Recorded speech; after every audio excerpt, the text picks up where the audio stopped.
Bienvenue dans le 20h. Bonsoir à tous. À la une de l'actualité ce soir. Le président rwandais Paul Kagame a effectué une visite officielle de 2 jours en Côte d'Ivoire.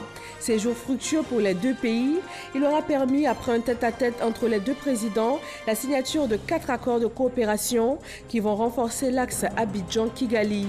Paul Kagame a regagné son pays ce jeudi soir. Et plus tôt dans la journée, les premières dames de Côte d'Ivoire et du Rwanda ont visité aujourd'hui l'hôpital mère-enfant de Bingerville.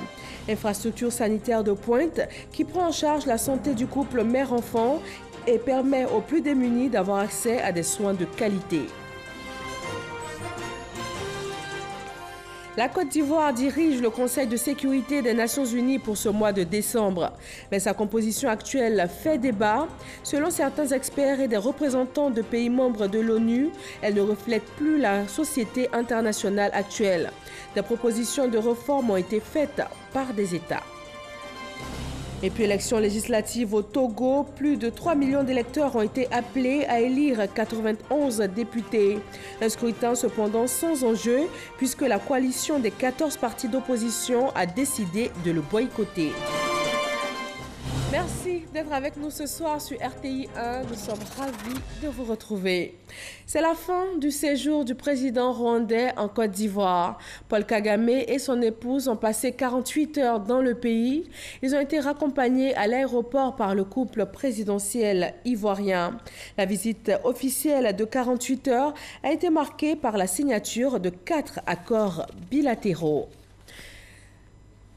On revient sur ce séjour du couple présidentiel rwandais en Côte d'Ivoire. Paul Kagame et son épouse ont été distingués dans la soirée d'hier au cours du dîner offert en leur honneur. À l'occasion, les présidents rwandais et ivoiriens ont porté un toast au lien d'amitié qui unit leurs deux pays pour une coopération encore plus forte. Sidonie Davila. Le Rwanda et la Côte d'Ivoire, deux pays symboles d'une Afrique qui gagne.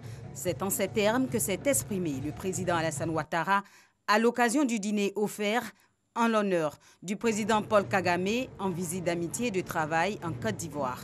Les deux présidents ont saisi l'opportunité pour se réjouir d'une amitié qui dure depuis 33 ans.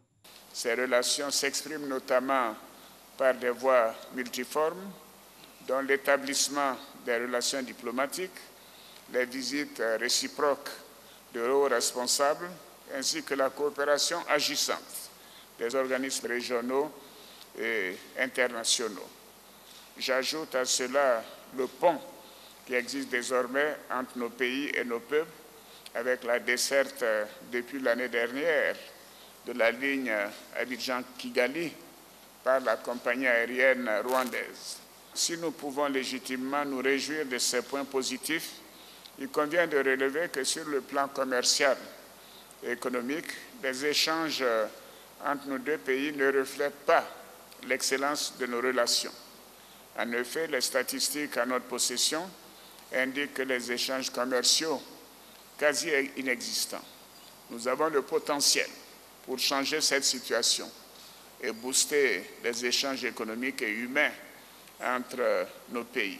Les présidents Alassane Ouattara et Paul Kagame célèbrent également un moment particulier, celui de l'amitié ivoiro-rwandaise, avec un accent particulier sur le raffermissement de la coopération entre les deux pays. Nous comptons sur un avenir plus prospère et plus productif. Les Ivoiriens et les Rwandais doivent se rendre visite plus souvent et lier des partenariats d'affaires. Monsieur le Président, je voudrais aussi vous exprimer ma reconnaissance pour votre soutien à la candidature de Louise Mouchiki-Wabo au secrétariat général de la francophonie. Le succès de sa candidature est la preuve que rien n'est impossible quand l'Afrique est unie. Le Rwanda et la Côte d'Ivoire continueront à travailler ensemble pour un continent plus fort et plus uni à travers des réformes de l'Union africaine. Au cours de ce dîner, le président rwandais Paul Kagame a reçu la médaille de la dignité de Grand Croix de l'Ordre national, son épouse également, distinguée au rang de commandeur de l'Ordre national au cours de cette soirée rythmée par des prestations illustrant le riche patrimoine culturel ivoirien. Côte d'Ivoire et le Rwanda, deux pays qui renforcent leur coopération dans de nombreux domaines. 4 accords de coopération ont été signés. Herman Guivet nous révèle leur contenu et les retombées attendues pour la Côte d'Ivoire. Le président de la République du Rwanda, Paul Kagame, reçu au palais présidentiel par le chef de l'État, Alassane Ouattara. Au menu de cette visite d'amitié et de travail de 48 heures en Côte d'Ivoire, cette rencontre au cours de laquelle 4 accords de coopération entre la Côte d'Ivoire et le Rwanda ont été signés. Un accord relatif à l'exemption de l'obligation de visa. Il vise l'exemption réciproque de l'obligation de visa d'entrée, de transit et de séjour pendant 90 jours au profit des ressortissants des deux pays, détenteurs de passeports diplomatiques, de service ou ordinaires, en cours de validité, aux fins de faciliter leur circulation sur leur territoire respectif. Un mémorandum d'entente relatif à l'organisation de la commission mixte de coopération qui définit le cadre légal fonctionnel de coopération entre les deux pays en créant les conditions propices à la mise en œuvre des programmes et projets de coopération économique, scientifique et technique adoptés d'un commun accord. Un protocole d'accord relatif aux consultations politiques entre le ministère des Affaires étrangères de la République de Côte d'Ivoire et le ministère des Affaires étrangères et de la coopération internationale de la République du Rwanda qui institue des consultations politiques régulières entre les deux pays en vue d'échanger leurs positions sur les questions d'intérêt mutuel. Enfin, un protocole de coopération en matière de modernisation de l'administration publique. Il a pour objet de définir le cadre de coopération et d'échange devant régir les relations des deux pays en matière de modernisation de l'administration publique dans plusieurs domaines. Le Rwanda et la Côte d'Ivoire, deux pays amis et frères qui nourrissent de grandes ambitions sur le plan international. Pour ce jeudi, dernier jour de son séjour en Côte d'Ivoire, le président Paul Kagame s'est rendu à la CGC. 2 heures d'horloge durant, il a expliqué devant le patronat ivoirien comment son pays est devenu un modèle de réussite économique, mais surtout de stabilité sociopolitique. Le Rwanda occupe aujourd'hui le 29e rang mondial et 2e africain dans le classement Doing Business. Le président rwandais s'est également rendu aujourd'hui au district autonome d'Abidjan. Il a reçu les clés de la ville et a été fait citoyen d'honneur. Au nom de la Côte d'Ivoire, le gouverneur Begré Mombe a témoigné à son hôte de marque toute sa joie de l'accueillir en Côte d'Ivoire. La première dame rwandaise, Jeannette Kagame, qui effectue ce séjour ivoirien aux côtés de son époux, s'est rendue aujourd'hui avec la première dame ivoirienne, Dominique Ouattara, à l'hôpital mère-enfant de Bingerville. Infrastructure sanitaire réalisée par la fondation Children of Africa. Fijanaïma. L'hôpital mère-enfant de Bingerville, le plus important projet humanitaire réalisé par la fondation Children of Africa de la première dame de Côte d'Ivoire, Dominique Ouattara, recevait ce jeudi la visite d'une autre grande militante de l'humanitaire, la première dame du Rwanda, Jeannette Kagame. Sous les acclamations de la foule conquise, les 2 premières dames sont arrivées au lieu de la visite, accueillies par les autorités administratives, la chefferie coutumière de la commune de Bingerville et la direction de l'hôpital. Accompagnée par l'initiatrice de cette grande réalisation, la première dame de Côte d'Ivoire, Dominique Ouattara, présidente fondatrice de Children of Africa, la première dame du Rwanda a effectué une visite guidée de plusieurs installations de cet hôpital dédié en priorité à la mère et l'enfant. Le service de pédiatrie, où sont traités les différents cas de maladies infantiles, la néonatologie, réservée aux nouveau-nés et aux prématurés, le service d'analyse médicale, l'imagerie, une chambre d'hospitalisation. En outre, des détails sur le fonctionnement de l'hôpital lui ont été expliqués, relatifs aux performances réalisées par les équipes médicales grâce aux équipements de pointe, relatifs aussi à l'action sociale de cet hôpital qui, depuis son ouverture, a déjà soigné gratuitement 349 indigents. La première dame du Rwanda a manifesté un véritable intérêt au cours de cette visite, étant elle-même initiatrice de la fondation Imbuto, créée il y a 13 ans, et qui œuvre au Rwanda dans l'encadrement scolaire de milliers de jeunes filles orphelines du génocide de 1994, et intervient également dans la protection contre le VIH et l'assistance aux familles victimes de la pandémie. Achevant la visite guidée, Jeannette Kagame a marqué son admiration. Nous avons constaté en visitant cet hôpital que tout a été bien pensé pour procurer les meilleurs soins possibles aux mamans et aux tout petits. Qu'il s'agisse de la qualité des locaux, du matériel ou de la démarche de sélection des équipes soignantes, rien ne semble avoir été laissé au hasard. Même les décorations, aux multiples formes et aux couleurs chatoyantes que nous avons aperçues, sont un éloge à l'importance du bien-être émotionnel et psychologique nécessaire à l'épanouissement de l'enfant, peut-être plus encore en milieu hospitalier. Votre volonté d'offrir un cadre de soins des plus élaborés à la mère et l'enfant ivoirien témoigne de la place que vous leur accordez, balayant ainsi tous les clichés, voulant que l'Afrique se contente de structures minimalistes en attendant des temps économiques plus cléments. Merci pour ce que vous avez fait de mieux. Votre pari, chère sœur, a été celui de la dignité humaine, pour laquelle rien n'est ni trop beau ni trop bon, car nous méritons les meilleurs services qui soient, peu importe notre condition économique. Et pour cela, nous devons vous applaudir en tant que Rwandais, Ivoiriens et Africains.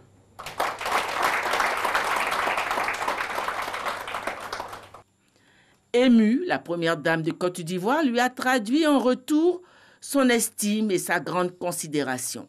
Ma chère sœur, je vous sais très impliquée également dans le social et l'humanitaire dans votre pays, notamment pour l'éducation, avec l'école privée Green Hills Academy que vous avez fondée, et en faveur de la lutte contre le sida à travers la fondation Imbuto que vous présidez. Et je vous en félicite. Nos engagements mutuels pour un mieux-être de nos populations se rencontrent donc et j'en suis très heureuse. Je tiens à vous remercier pour cette visite que vous rendez à l'hôpital Mère-Enfant de Bingerville et je souhaite que les relations entre nos deux pays, le Rwanda et la Côte d'Ivoire, deviennent de plus en plus fortes. Rapprochées par leur estime réciproque, ces deux grandes militantes de l'humanitaire sont repartis en saluant et félicitant la direction et le personnel de l'hôpital. Et voilà pour ce chapitre consacré à la visite officielle du couple rwandais en terre ivoirienne. Direction maintenant l'Assemblée nationale de Côte d'Ivoire, où 5 projets de loi relatifs à la réforme judiciaire ont été adoptés en plénière. Il s'agit des projets de loi organiques déterminant la composition, les attributions, l'organisation et le fonctionnement de la Cour suprême, de la Cour de cassation et du Conseil d'État. Moussa Konaté. 5 projets de loi adoptés par les députés à cette plénière. Il s'agit de 2 projets de loi organiques déterminant la composition, l'organisation et le fonctionnement de la Cour suprême et de la Cour des comptes, et 2 projets de loi ordinaires portant sur les attributions, la composition, l'organisation et le fonctionnement de la Cour de cassation et du Conseil d'État. Également, le projet de loi portant ratification de l'ordonnance portant amnistie est adopté. Ces projets de loi s'inscrivent dans le cadre de la réforme du système judiciaire initiée par le gouvernement. Nous sommes en train de mettre nos institutions en phase avec la Constitution et c'est ce que nous avons fait concernant les hautes juridictions aujourd'hui. Concernant la loi portant amnistie, j'avoue que c'est ce que la Côte d'Ivoire attendait. Le président de la République a surpris tout le monde en prenant cette ordonnance-là. Autre projet de loi à l'ordre du jour de cette séance. Le projet de loi portant code de procédure pénale. L'examen de ce texte est reporté à une autre date. Le projet de loi qui a été retiré, c'est ça aussi la démocratie. Les députés ont soulevé une préoccupation dans le fond, dans la forme que nous avons, nous au niveau du Parlement, nous avons apprécié et nous avons demandé purement et simplement que ce projet de loi soit retiré. Donc ce n'est pas un rejet, c'est pour permettre aux députés d'analyser sur la procédure pénale.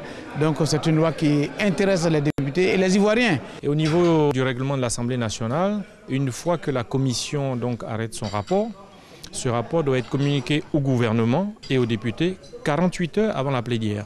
La plénière a constaté effectivement que le délai n'était pas respecté. Et donc ce projet a été retiré et sera certainement mis à l'ordre du jour d'une prochaine plénière. 171 députés sur 252 ont pris part à cette séance plénière.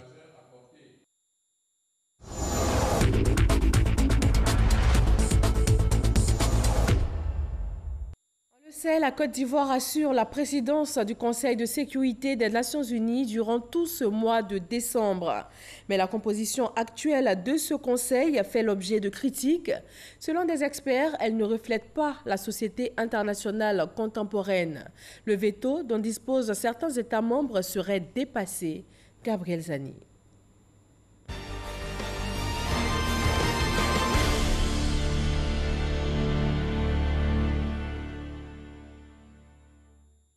Ça se passe en 1945, après la Deuxième Guerre mondiale.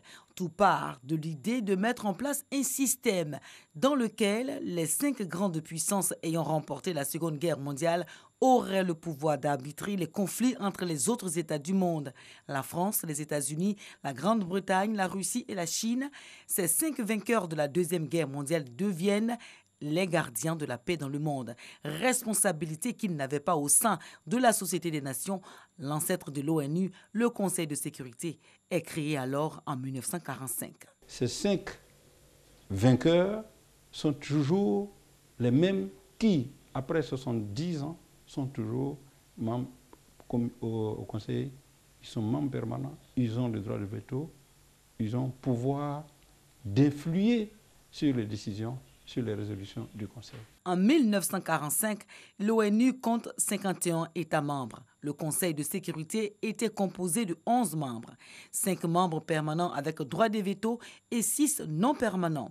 En 1960, intervient la décolonisation en Afrique. Le nombre d'États membres de l'ONU augmente. De 76 membres en 1955, il passe à 99 en 1960, puis à 105 en 1973. Aujourd'hui, l'ONU compte 191 États membres.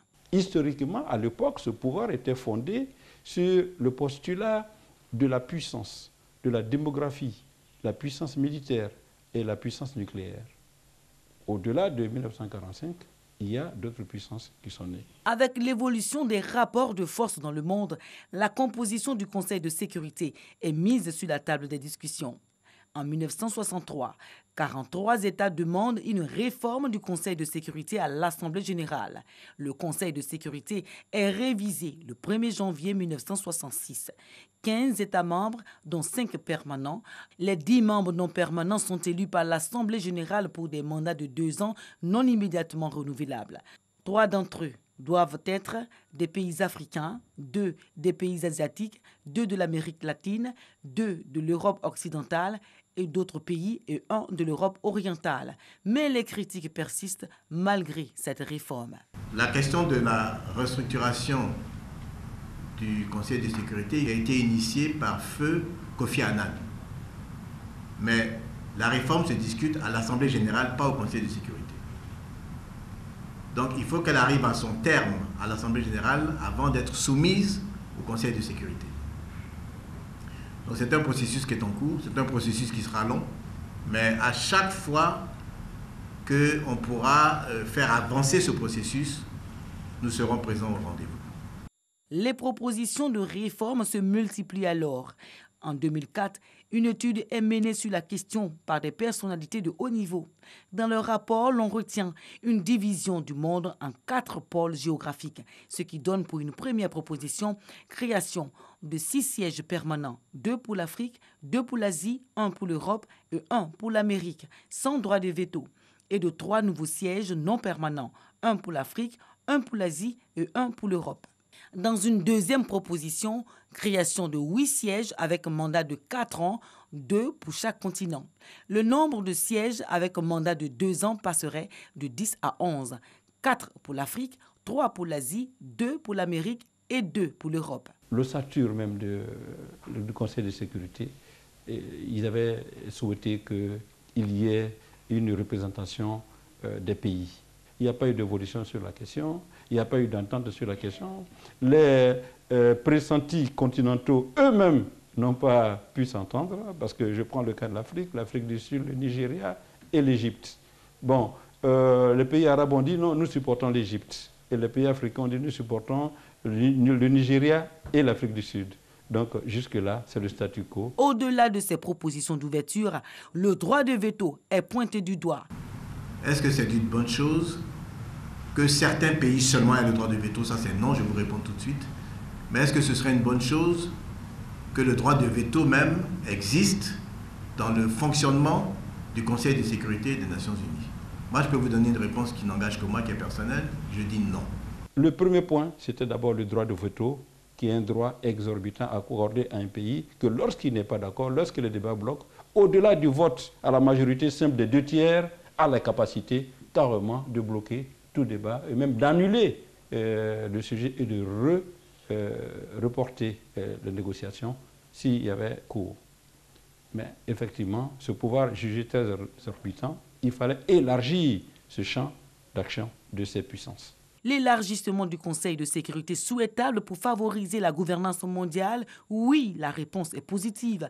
Le Conseil de sécurité des Nations Unies, dans sa configuration actuelle et son fonctionnement, ne pourra pas résoudre efficacement les conflits de notre siècle. Mon pays invite tous les États membres au sursaut afin de parvenir à une réforme globale et juste du Conseil de sécurité qui renforcerait sa légitimité aux yeux du monde entier et plus particulièrement pour les jeunes générations. Un élargissement du droit de veto permettrait d'associer à la prise de décision ceux qui contribuent le plus à l'organisation sur les plans financiers, militaires et diplomatiques et de faire une place à des pays plus représentatifs de l'ensemble des membres de l'ONU. Ici, en Côte d'Ivoire, le secteur du commerce s'organise. Bientôt, les commerçants seront identifiés et détiendront une carte unique de commerçants. L'opération de recensement vient d'être lancée et jusqu'à avril 2019, les cartes seront remises aux commerçants recensés.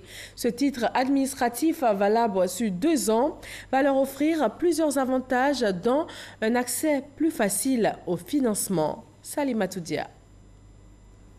Commerçante depuis une dizaine d'années, Madoé Konan tient une boutique de vente de perruques et sacs importés au grand marché de Trècheville. Aujourd'hui, elle déplore l'installation anarchique de certains commerçants qui lui font de la concurrence déloyale. Aujourd'hui, tout le monde cherche à faire du commerce pour vivre. Ils copient et puis nous nous retrouvons face à une concurrence déloyale. Pourtant, nous avons des charges. Tarifs non homologués des produits, Madoé s'interroge sur l'origine de ceux-ci et même le statut de ses concurrents. Des appréhensions qui seront levées grâce à la carte de commerçant de Côte d'Ivoire. Une carte qui prend en compte des données biométriques du commerçant, y compris le type d'activité exercée. Au-delà de l'identification, la carte devrait faciliter l'accès au crédit, au fonds de garantie, à une assurance mutuelle adaptée ou encore à l'obtention de visa. Pour le ministère de tutelle, ce titre administratif d'une durée de 2 ans présente une garantie pour la sécurité des commerçants et pour l'économie ivoirienne. Là, on observe de plus en plus l'installation anarchique des commerçants sur les trottoirs, dans les marchés, dans les coins de rue, ainsi qu'aux principaux carrefours, avec pour conséquence l'encombrement des voies publiques et des chaussées. Il apparaît donc nécessaire ou opportun de mettre en place un système d'identification et de traçabilité des commerçants. Cela permettra d'accompagner plus efficacement la modernisation et le développement du secteur commerce afin de mieux répondre aux attentes des consommateurs. Présents à la cérémonie de lancement de la carte de commerçant de Côte d'Ivoire, les acteurs du secteur comptent bien adhérer à ce projet longtemps souhaité. Le coût de la carte varie entre 8 500 et 75 000 francs CFA selon la catégorie d'entreprise, d'agence et boutique. Cette carte va nous permettre de sortir de l'informel, aller vers le formel. On ne peut pas quand même dire que c'est du 100%, mais je pense que nous allons réaliser ce projet à 90%. Le déploiement des équipes sur l'ensemble du territoire national est prévu pour le mois de janvier, février pour l'enrôlement des commerçants et le mois d'avril pour la distribution des cartes.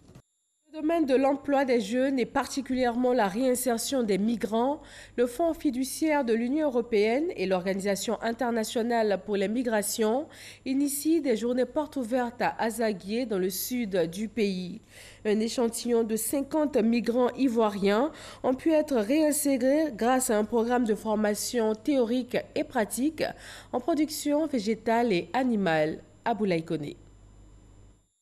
Mourlaï est revenu de l'Algérie il y a quelques mois. Il fait partie des 50 bénéficiaires du programme pilote de réintégration mis en place par l'OIM et l'Union européenne. On est venu pour une formation d'abord. La formation, au niveau de l'élevage plus de chair. Sincèrement, ils avaient de la passion pour ce métier. Bon, avec vraiment la formation, les choses se passent bien.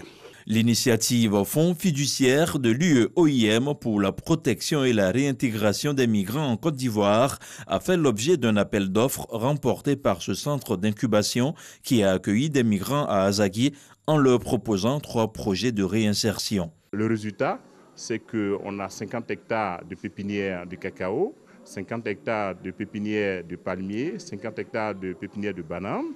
Et on a aussi 3 fermes de capacité 1000, donc ils vont produire 18 000 poulets de chair. Cette journée porte ouverte a rencontré l'approbation des partenaires techniques et financiers qui jugent satisfaisant le bilan à mi-parcours. Les activités sont en train d'être faites selon le calendrier qui avait été proposé.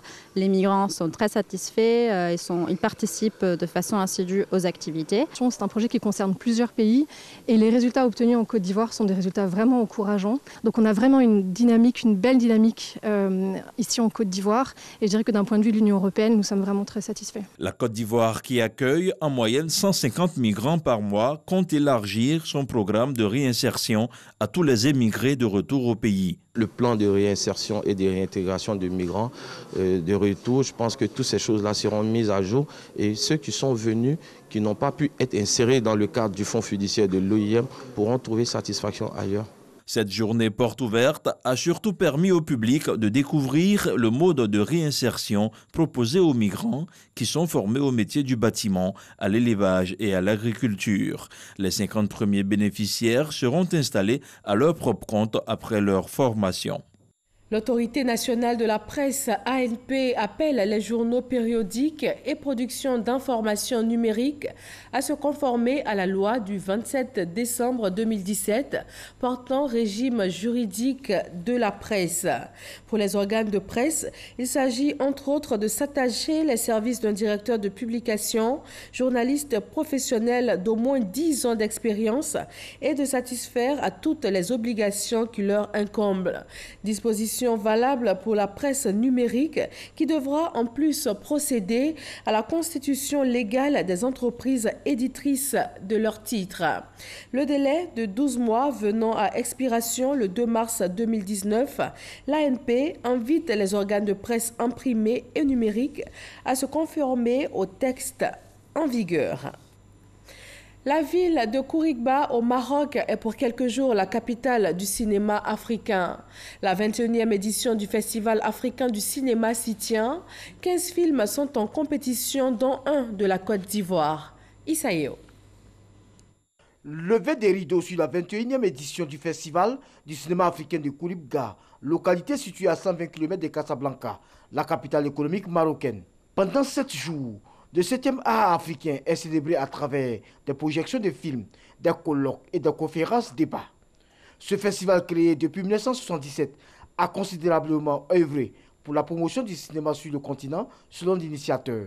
On a théorisé le cinéma, on a proposé, on a anticipé, on a dessiné l'avenir et on s'est rendu compte que tous nos amis qui ont fréquenté le festival, tous les cinéastes qui sont venus ici, ont développé eux-mêmes, chacun de son côté, ses idées et on en fait parfois des films. Un des moments forts de ce festival, l'hommage à Maïmouna Ndiaye, actrice burkinabé.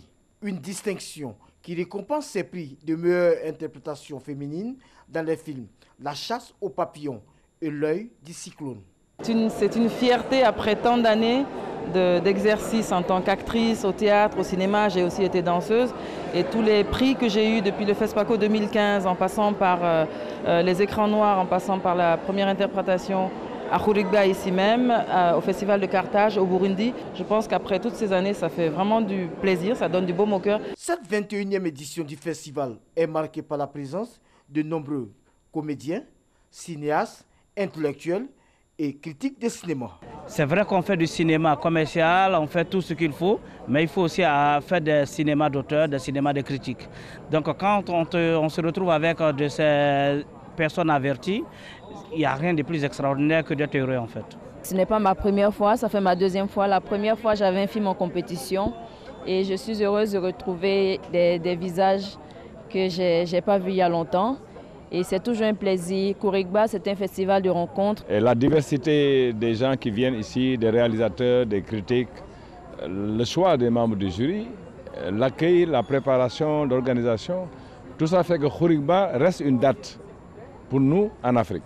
Ou en Tunisie, nous avons les Journées cinématographiques de Carthage, que c'est un festival arabo-africain. Mais pour Kourigba, c'est purement, profondément africain. Au total, 15 films sont en compétition, dont un de la Côte d'Ivoire, Nangama, du réalisateur Arantes de Bonali. Au Togo, c'est jour de vote pour les élections législatives. Plus de 3 millions d'électeurs ont été appelés à élire 91 députés. Un scrutin sans enjeu puisque la coalition des 14 partis d'opposition a décidé de le boycotter.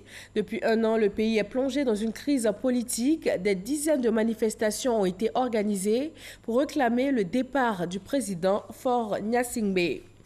En République démocratique du Congo, par contre, on parle plutôt de report des élections. La commission électorale a annoncé officiellement le report au 30 décembre. Elle a dit son incapacité technique à organiser les élections à la date initiale du 23 décembre. L'opposition, de son côté, ne voit pas ce report d'un bon œil et souhaite un départ rapide du président Joseph Kabila en place depuis 2001. Et voilà, merci de votre attention. Très bonne fin de soirée sur RTI 1.